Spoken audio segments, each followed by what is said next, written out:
நான் கேட்கிறேன், நாங்கள் தான் எங்கள் கூட்டணியில் இருந்து சட்டமன்ற உறுப்பினரை தேர்ந்தெடுத்தோம். ஒரு தேர்தல் வரக்கூடாது என்பதற்காக உங்களுக்கு அனுப்பி வைத்தோம். நீ என்னடா சொல்றது? எங்களுக்கு தெரியும் நீ மூடு. ஆனால் அதற்கு பிறகு அவர்களுக்கு அமைச்சர் கொடுத்திருக்கிறேன் நான் என்று மார்தட்டி கொள்கிறீர்களே. அமைச்சர்களாக ஆக்குவதற்கு உங்களுக்கும் வெட்கமில்லை, அமைச்சரை பொறுப்பை ஏற்றிருக்கின்ற அந்த கட்சிகளுக்கும் வெட்கமில்லை. கலைஞர் வீட்டு கதவை தட்டி கனிமொழி தொடைய தட்டிய ராசா அவர்களுக்கு கர்மா என்ன இப்படி நாறுது? அரசியலில் வெட்கமில்லாத 2 பேர் சேர்ந்து கொண்டு நாங்கள் ஆட்சியை நடத்துகிறோம் என்றால் நாங்கள் ஏன் வருத்தப்பட வேண்டும்? திமுகவில் இருந்து ஒரு எம்எல்ஏ வந்திருப்பாங்களா, ஒரு எம்பி வந்திருப்பாங்களா, ஒரு கட்சிக்காரங்க வந்திருப்பாங்களா? நான் அரசாய் 2 மாசம் கழிச்சு கனிமொழி உள்ள வருது. அது வரைக்கும் நீலகிரி உட்பட எத்தனை பேர் வந்து பார்த்தாங்க? நான் இங்க பாரு 2 பிஸ்கட் போட்டேன், அவ்வளவு நன்றியோட இருக்கு. மனுஷங்க போடுறீங்களா? ஏன்டா போடுறீங்க? ஏன்டா போடுறீங்க? போனவர்களுக்கு தான் வெட்கமில்லை என்றால் உங்களுக்குமா வெட்கமில்லை? இல்லை, மரியாதைக்குரிய அண்ணன் ஆராசா அவர்கள் சமீப காலமாக மனப்பிறழ்வு நோயால் பாதிக்கப்பட்டார். அவங்க வந்து எங்கப்பா அப்பாவை காணும் அப்படின்னு தேடினது, அது வந்து எல்லோருக்கும் தெரிஞ்சது.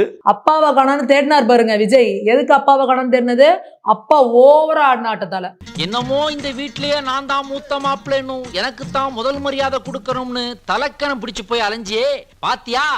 ஆண்டவன் உனக்கு பேக்ல பெருசா கட்டு போட்டு விட்டான். உட்காந்து கேமராவை போட்டுக்கிட்டு எங்க அப்பா சைக்கிள் ஓட்டுகிறார், எங்க அப்பா டீ குடிக்கிறார், எங்க அப்பா புறாவுக்கு தீனி போடுகிறார், எங்க அப்பா வாக்கிங் போகிறார், ஆகா என்ன எங்க அப்பாவின் புகழ்னு நீங்க தான் அப்பா அப்பா அப்பா அப்பான்னு எப்பா எங்களை விட்டுருப்பாங்கிற அளவுக்கு போன தடவை. குளத்தூர்ல 5 நிமிஷம் பேசினதுக்கு என்னாச்சுன்னு பாத்தீங்கிறது பியூர் பாலிடிக்ஸ், பியூட்டிஃபுல்லான ரிப்போர்ட்டர். அது அப்படித்தான் செய்யணும், சூப்பரா செஞ்சிருக்காரு, ஒன்றும் குழப்பம் இல்ல. தெய்வமே தெய்வமே நன்றி சொல்வேன் தெய்வமே. எதிர்கட்சி தலைவர் போய் வெளியே போயிட்டு ஒரு ட்வீட் போடுறார், செங்கல்பட்டு கோர்ட்ல வந்து கணவனை காணும் தேடிட்டு இருக்க மனைவி எல்லாம் பார்த்து. உங்களோட வரலாறு என்ன? இந்த மனைவி இணைவி துணைவின்ற ஒரு கான்செப்ட் தமிழ்நாட்டுக்கு அறிமுகப்படுத்தினதே நீங்க தானே. ஏண்டா அவனுக்கு எத்தனை பிள்ளை கேக்குது? ஏண்டா அவன் புள்ளைய பார்த்தவங்க புத்தி வருமா? ஏய் வாங்க தங்கச்சிங்களா, வடக்கு பார்த்துட்டு வாங்க அந்த பக்கம் வாங்க. கருணாநிதி அவர்கள் உட்கார்ந்து சொல்றாரு, எப்படி முதல் மனைவிக்கு தெரியாம நான் 2வது மனைவியை கரெக்ட் பண்ணி வச்சிருந்தேன் அப்படின்னு சொல்லி ஓப்பனா 2 மனைவியிலையும் வச்சிருக்கோன்னு சொல்லிட்டு இருக்காரு. நீங்க சொல்றத வச்சு பார்த்தா ஆமாண்டா குண்டா, இவனுக்கு ஒரு கேவலமான குடும்பம்.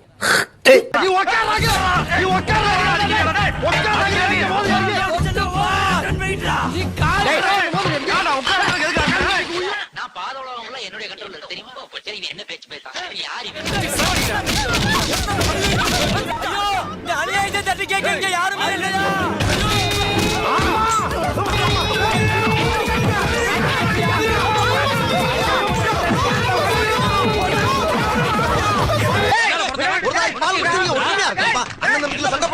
சொன்னா கேளுங்க ராசா.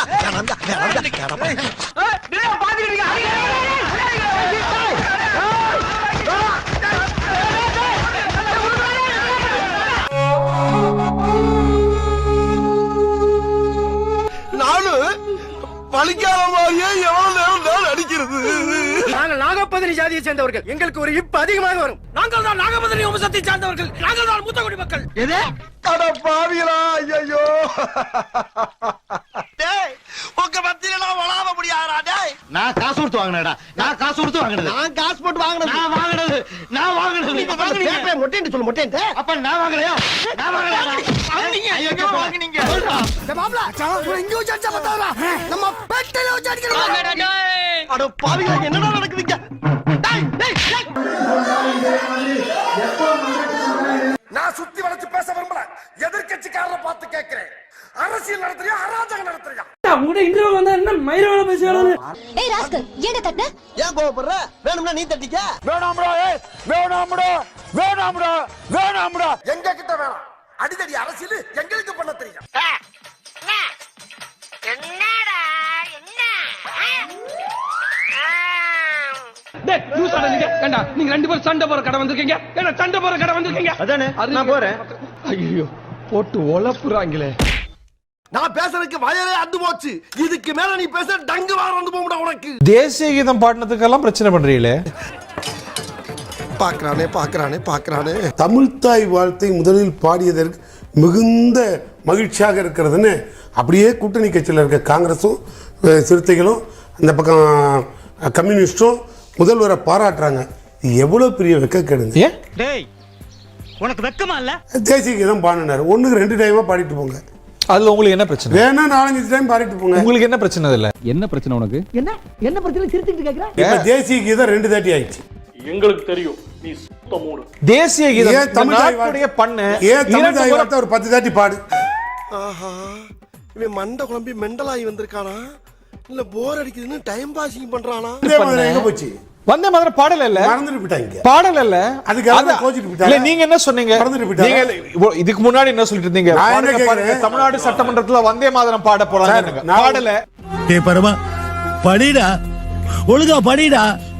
இப்ப இவர் இருக்காரு, மாற்றம் வரும்னாரு. தம்பி அதான பேசிட்டு இருந்தோம். ஆமா, கூட்டணி மாற்றம் வந்துருச்சு. மாற்றம் வேற ஏதோ வரும்னு நினைச்சேன்.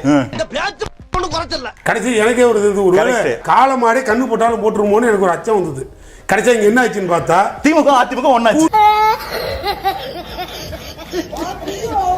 எம்எல்ஏக்களை ராஜினாமா பண்ணி வேற கூட்டிட்டு போனீங்க. அண்ணே முந்தா நேத்து பெஞ்சமின் வந்திருக்காரு.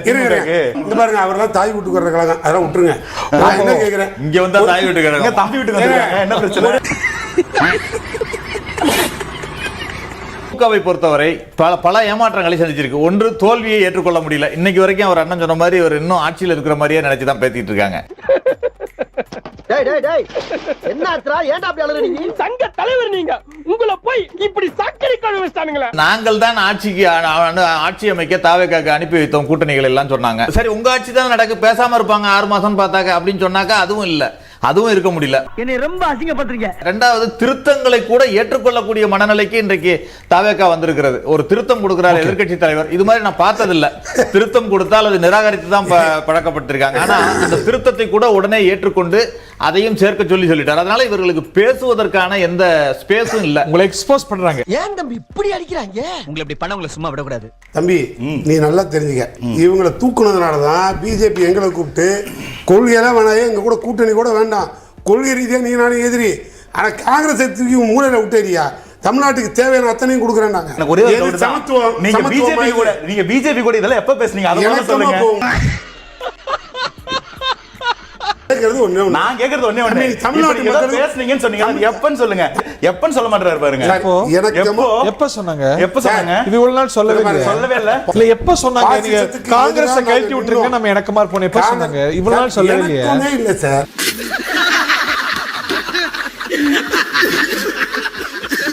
பிரைம் மினிஸ்டர் கேண்டிடேட் இல்லன்னு சொன்னா கோச்சிக்கிறாங்கனே. இல்ல தம்பி, அது இப்ப யார் பிரைம் மினிஸ்டர் கேண்டிடேட் அடுத்துங்கறத நான் டிக்ளேர் பண்ணுவோம். யாரு? அது விரைவில் வந்துரும். வேற யாரு? நான் தான். எல்லாருக்கும் தெரியும் யார் வந்து இந்த இந்திய துணைக்கண்டத்தோட கிங் மேக்கரா இருக்க போறது. அது தெரியுமே, இன்னைக்கு தெரியுமே உங்களுக்கு. பெங்களூர் போனாலும், மலேசியா போனாலும், டெல்லி போனாலும் யார் ஒருத்தர் பார்க்க கூட்டம் வருதோ அவர் தான் கிங் மேக்கர். சொல்லுங்க, அந்த ஆட்சி எங்க வரும், யாரை பின்னாடி போறோம் அப்படின்னு தெரியும். கூட்டம் வந்தா எப்படி இங்க கிங் மேக்கர் ஆக முடியும்? யாரு? பிச்சை மகனா? அண்ணா தமிழ்நாட்டுல இப்படிதானே சொன்னீங்க, ஓட்டு நீங்க கடைசியில 18ல இருந்து 3க்கு போயிருச்சு வண்டி. இல்லங்க, மலேசியா போயிருந்தா அப்புறமா அப்படியே இந்தியால கிங் ஆகணும். புரியல இல்ல, அப்ப பிரதமருக்கு மத்த ஊர்ல கூட்டம் வரும்போது கொண்டாடுறீங்களே, அது என்ன கதை?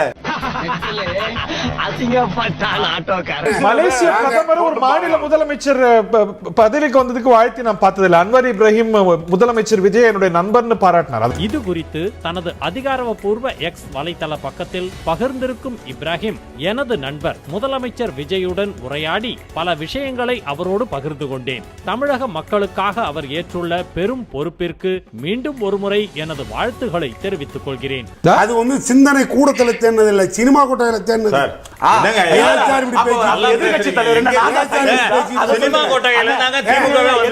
இது தெரியாம மைதா மாவுல செஞ்ச மனுஷ குரங்கு, காட்டுல இருந்து தப்பிச்ச அந்த கருங்குரங்கு, இது என்ன ஜாதி குரங்குன்னே தெரியல. தம்பி உனக்கு ஒண்ணு தெரியுமா? தெரியும்.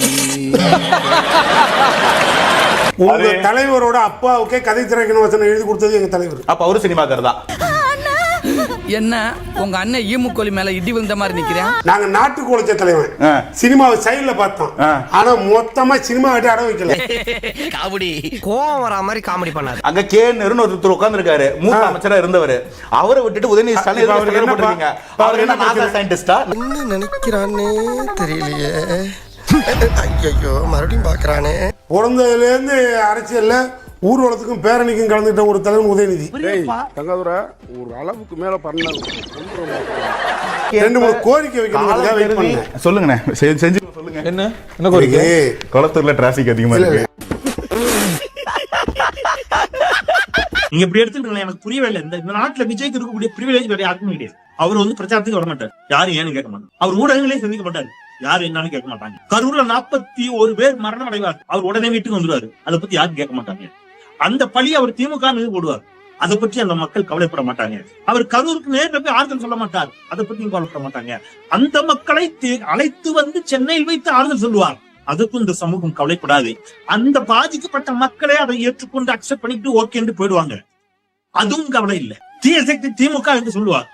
அந்த வெற்றி பெற்ற பிறகு எப்படி வெற்றி பெற்ற பிறகு அந்த திமுக கூட்டணி கட்சிகளுடைய ஆதரவோட ஆட்சி அமைப்பார், அதையும் யாரும் கேட்க மாட்டாங்க. அவர் ஆட்சி அமைப்பதற்கு ஆளுநர் அழைக்காமல் காலம் தாழ்த்துவார், அப்பொழுது அவர் ஆளுநரை கண்டிக்க மாட்டாரு. அவரை தவிர மத்த எல்லாரும் தமிழ்நாட்டில் அவருக்காக கண்டிக்கணும்னு இந்த ஊடகங்கள் கேட்கும், பேசும், எல்லாரும் கண்டிப்போம். ஆனா அவர் பேச மாட்டார். நீங்க பாருங்களேன், தாவேக்காவிற்காக முன்னாள் அமைச்சர்கள் ஊழல் குற்றச்சாட்டுகளுக்கு உள்ளான அமைச்சர்கள் தாவேக்காவிற்கு ஆதரவு அளிப்பார்கள், அதையும் யாரும் கேள்வி கேட்க மாட்டாங்க. அவர் இதை பத்தி பேசவே மாட்டார், விஜய் வாயே திறக்க மாட்டார். ஏன் விஜய் பேசல கேட்க மாட்டாங்க. எவ்வளவு பிரிவிலேஜ் பாத்தீங்களா விஜய்க்கு? இல்ல இவ்வளவு வாக்குறுதி கொடுத்தாரு, அந்த வாக்குறுதியில் நிறைவேற்றுவாரா தெரியாது. முதல் நாள் அவர் வெளிப்படையா சொல்லிடுறாங்க, கஜானா காசு இல்லைங்கிற மாதிரி ஒரு கதையை கதையை அவிழ்த்து விடுவார், அதையும் யாரும் கேட்க மாட்டாங்க. இளவு வீட்டுல கும்பலையா கூட இவ்வளவு அழுக மாட்டாளுங்க, ஆனா நீ இந்த ஆளே அழுகிறியடா, இந்த ஆளே அழுகிற. நீ உங்க வீட்டு பிள்ளையா நினைச்சு எல்லாரும் என்னை மன்னிச்சிருக்கேன்.